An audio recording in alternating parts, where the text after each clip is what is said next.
And right now, all cases, more than 50% of the cases in South Korea can be traced back to him. And that is the concern that we have, to say we don't know how far and wide this virus can spread. It has already done it. It doesn't know any boundaries. It doesn't look at any race. It doesn't look at any ethnicities. It goes. Now, the news coming from State House yesterday indicates that the cases of COVID-19 in Zambia are rising, as evidenced by the increase from 2 cases on the 18th of March 2020 to 12 now. How do you assess the situation? Because so many theories, people saying they're downplaying the number, there are more people who are infected, so I don't know. You know, as I will not tell you that you have the disease unless your test comes out positive. That's just how it is. You can't know unless you have a test to test positive. Right now, in developed countries, they are saying there is a possibility that other people have had the virus not knowing it and they've recovered.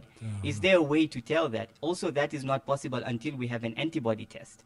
Okay? So now, coming to the point that are we not telling the truth?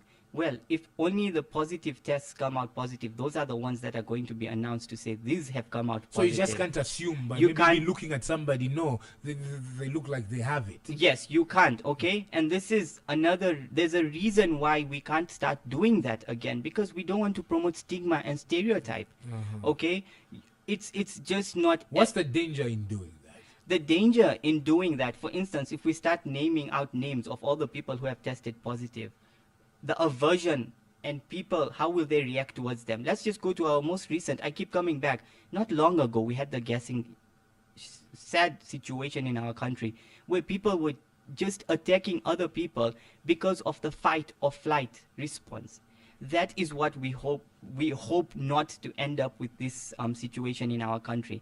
Another thing is we have the HIV pandemic. Even up to now,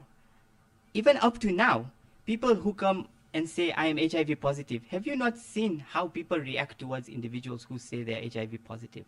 What more, a virus that is new, that does not have treatment, that doesn't have a vaccine, what will people do against that person? So we don't want to do that. But now coming to yesterday's announcement, we have 12 cases. Out of those 12 cases, 11 cases have come from high-risk countries as epicenters. But the one case is a community transmission. This is something that we should be concerned about. Why are you calling it a community transmission? What transpired on that one case you're referring to? That one case is known to have come in contact with a person who had traveled outside the country, was tested positive, and was in contact with this person who did not travel outside Zambia, and contacted this person and got that virus. Community transmission is something to be concerned about. Why? What does community transmission mean? As I mentioned, this means that the illness is in the community and it can easily spread from one person to another, and the person who's actually spreading it may not even know that they have it. It could be someone who's out in a public environment and basically just there and must be spreading that virus. Now the concern is this is not something to, again, it is something to be concerned about, but not becoming panicked. This just means that we have to be more vigilant and use the playbook. The playbook I keep talking about is what's been happening in the 9 weeks prior to now. We know what's been happening in other countries. We need to make sure we adhere to those measures that have been put in place so that we prevent the spread. Now, as we look at what is obtaining in the country currently, do you think this is the worst we should expect as a country, or are we, with the measures that have been put in place, are they enough to make sure that we can make sure that we control the spread of this disease? I have been looking at this from the day it started, and I will just quote previous experts. They have all said that we are learning something new every day, and it's going to change. 1.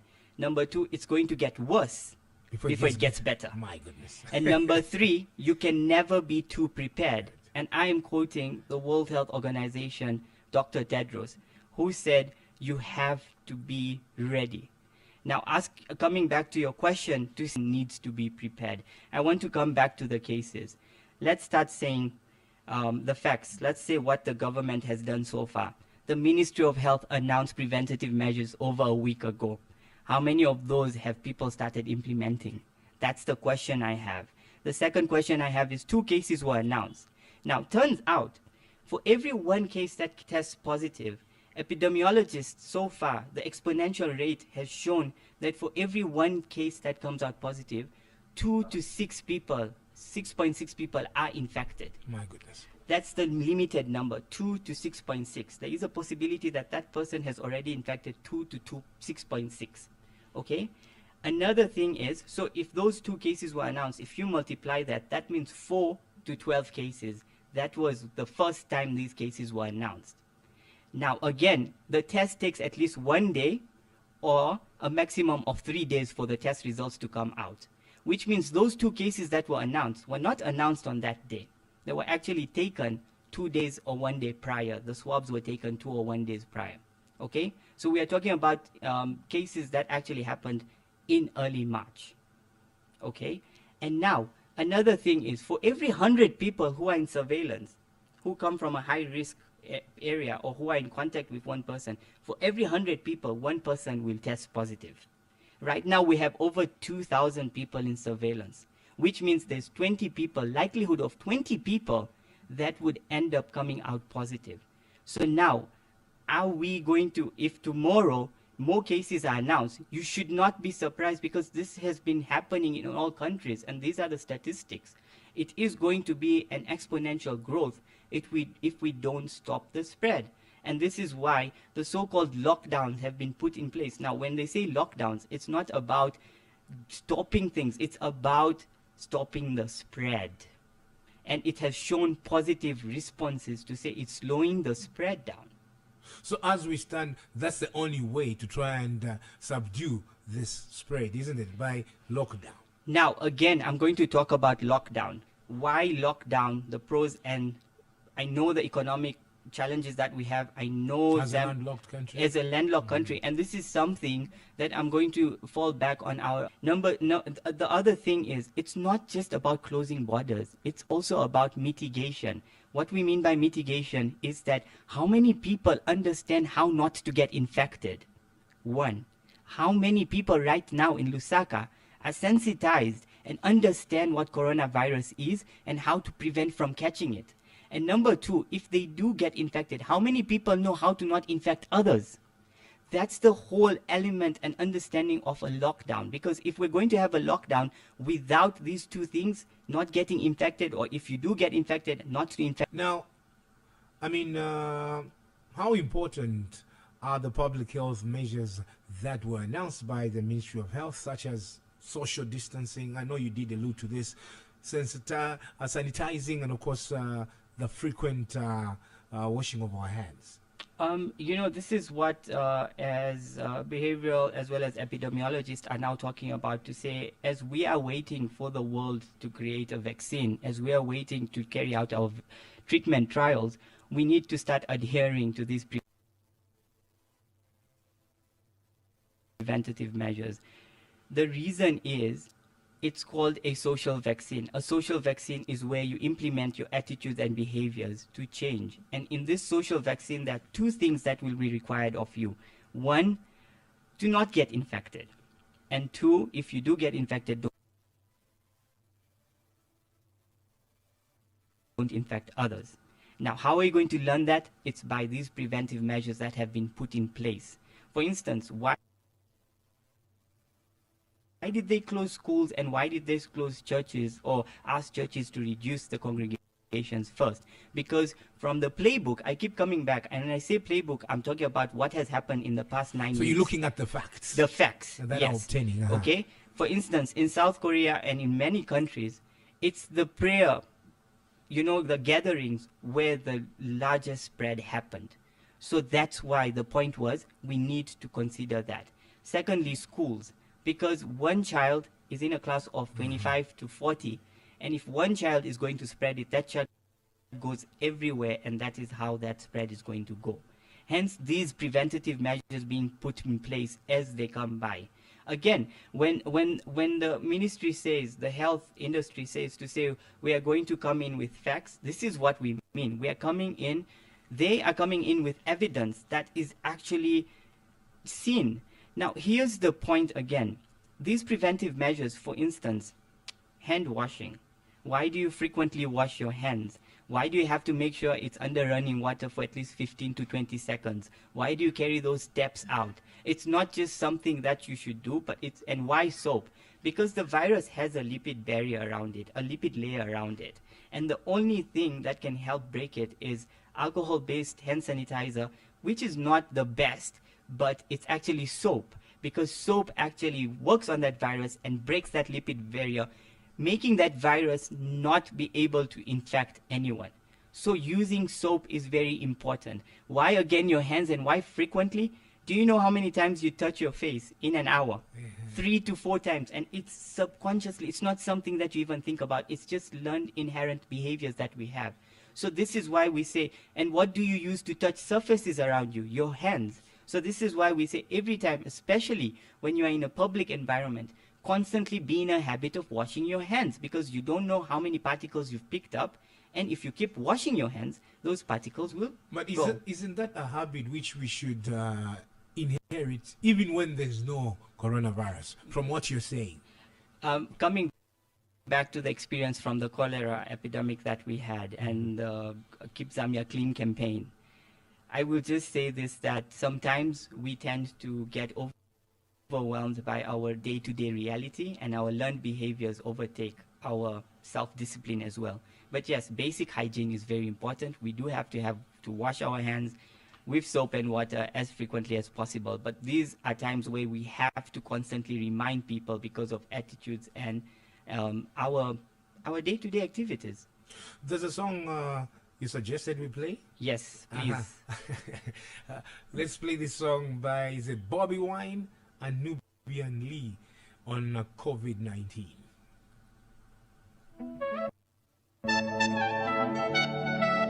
The bad news is that everyone is a potential victim.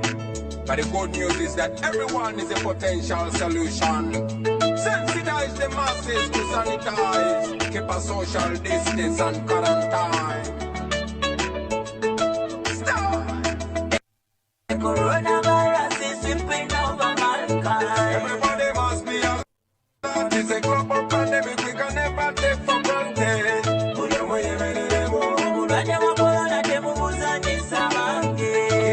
must be alert. It's a matter of life we can never take for granted.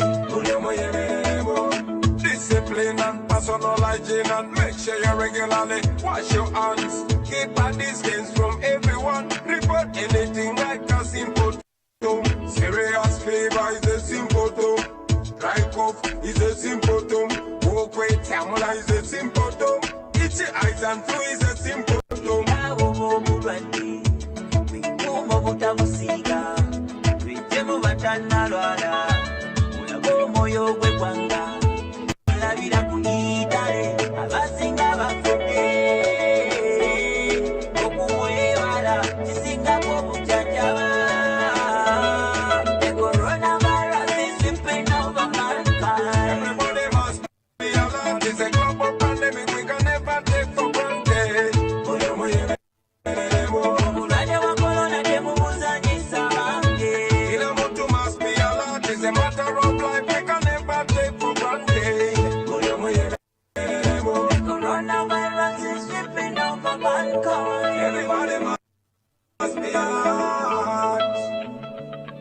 Oh, there you have it. The message there is loud and clear. This is a hot seat, and of course, we're talking to Dr. Naim Dala, the chairperson for public health at the Zambia Medical Association.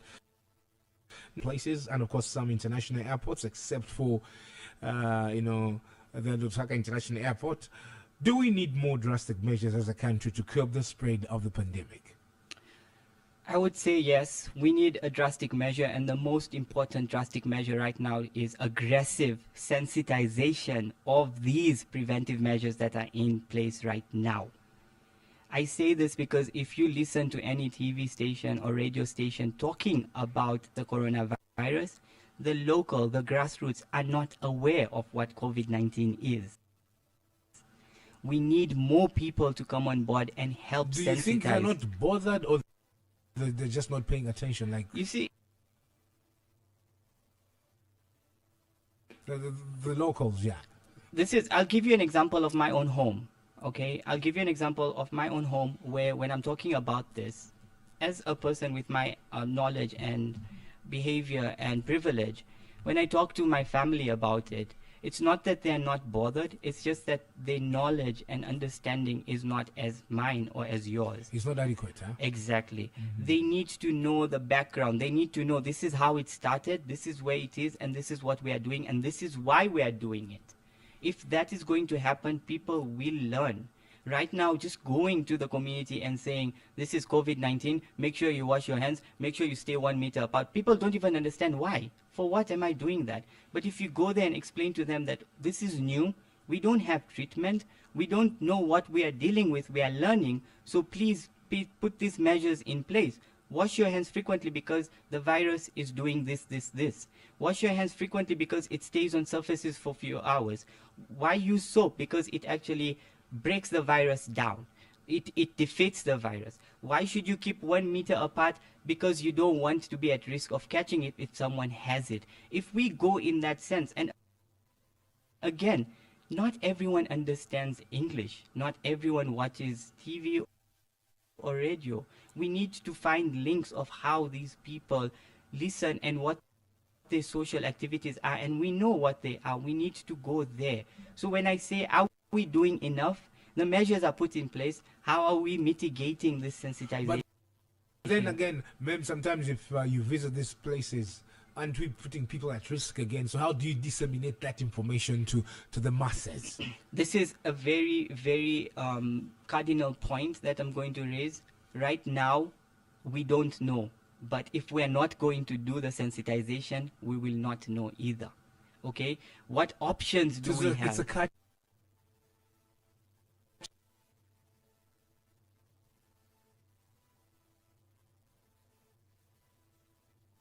religious leaders. Why? Because we are a country that believes in hope and faith. And these are the people where they went and propagated the message. For instance, I'm going to talk about the Muslim community. Do you know that they've actually suspended their 5 times prayers? They're actually not doing that for the next 14 days, and they'll announce when that will happen. Why did they go to schools as well? Because they know the teachers can actually do that. The head teacher can do that and actually spread that knowledge. So that's the point. We need to look at strategic people who can lay that message down. We all have our communities where we know who the influential person is in terms of knowledge, in terms of who we look up to. We need to get them to talk about it. We need to get them to listen. We need celebrities. We need our people, our celebrities to actually start, because they have that influence, they have that following. They need to preach these messages, and this is how we are going to mitigate. This is exactly what the World Health Organization did. They actually reached out to FIFA, and they're getting FIFA to play those messages of preventive messages of hand hygiene and physical distancing, of staying away from one another. They're getting other celebrities to do these challenges like simple hand washing, because they know the following. So let's talk about quarantine, or is it quarantined, whatever the right pronunciation is. In an event that one is quarantined or quarantined, what should family members do? Okay, so just to explain quarantine or self-quarantine, this is a term used to separate and restrict the movement of someone who is well, but who recently had close contact with a person who later was diagnosed with the virus. Okay, so in this case, a person who's traveled from a high-risk country, there is a high probability that they've come into contact with a person who was positive. Okay, so these individuals are actually put in restriction of movement. And how long is a quarantine for? Minimum of 14 days. Okay. Now, when does it become isolation? Isolation comes in when the person who's in quarantine starts showing symptoms and the person is tested positive. The health individuals will come, get you, and actually put you in isolation. Okay, so now the concern all over the world is, and this is what the World Health Organization said, that because this virus also spreads when there are no symptoms, how do you know that this person has the virus or not, and how do you know if they should quarantine or not? The point is, right now, in a case where there's a community transmission, the best bet is evacuation. What should a person do when they're in quarantine? Just stay where you are for a minimum of 14 days. So no movements at all? No movements at all. Just stay in that area. The least movement symptoms will appear. Within that 14-day period, in 5 to 7 days, you may start feeling those symptoms. And when you do, that is when we will know there is a possibility you have the... No, so, but how important is isolation? Because now I'm looking at situations like you live in these highly density areas, and you want to be isolated. Probably, maybe they just have 2 rooms. They don't even have enough room for somebody to be isolated. Isn't that very problematic? It is, and I'm going to go back to what we already have. On the 24th of March, it was World TB Day. TB is respiratory disease as well. Okay, it affects the lungs, and when one person coughs, has active TB infection, you are going to get it. It's actually airborne. All right, this is the concern we have in our communities, that people live in homes that are 1 bedroom, 2 bedroom, and these bedrooms are literally very small, maybe not even 3 by 3 meters. Okay, and now the ventilation is a problem. Yes, and ventilation is a problem where there's maybe 1 window or no window and just 1 door. And this is the concern we have, and we have highly densely populated areas within Lusaka. If the virus goes there with community transmission, it will be very difficult to have quarantine as well, to even promote quarantine, because how do you quarantine in a home where there's 6 people in that same room? How? Impossible, isn't it? Of this disease and this infection. And these aggressive measures have more to do with these preventative measures. If everyone starts promoting it, we are going to go a long way from spreading this. And I will tell you this, New York is in a lockdown because it is a rat race. It's where there's a highly densely populated community, and the infections that were probably took place 14 days ago are now showing in, because that's the incubation period. So we will only know how far and wide the spread is 14 days after the 12 cases that have been announced. Now, doctor, when it comes to masks, I've seen a lot of people going around with wearing masks. Who should wear a mask? Should wear the mask, and the people who are taking care of someone they know is infected should wear a mask. Why do you wear a mask? Again, you wear a mask because, remember initially where I said if I cough, sneeze, the pressure and are not the ideal masks, because the droplets and the virus particles are so small that they can actually penetrate.